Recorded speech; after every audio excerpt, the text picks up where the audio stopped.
Programang ito ay rated SPG, striktong patnubay at gabay ng magulang ang kailangan. Pagkatapos iligtas ay inihatid pa nila Tanggol si Mauro sa kanilang bahay para masiguradong makakauwi ito ng ligtas. At sa pagdating nga ni Ponggay ay nagkaroon ng tensyon dahil gustong arestuhin ni Ponggay si Tanggol.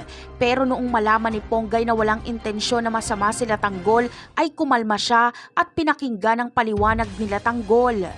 Ang bahay nila Ponggay ang pansamantalang tirahan nila Tanggol ngayon. Payag dito si Ponggay bilang kabayaran niya sa pagliligtas ni Tanggol sa kanyang ama. At mas gusto ni Mauro na sa kanila na tumira sila Tanggol para na rin sa kanilang proteksyon. Natatakot kasi siyang singilin na naman ang kanyang pinagkakautangan. Kaya naman magsasama-sama sa iisang bubong si Ponggay at Tanggol.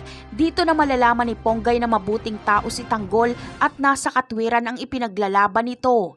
Kaya sa paglipas ng mga araw ay kakampi na ni Tanggol si Ponggay.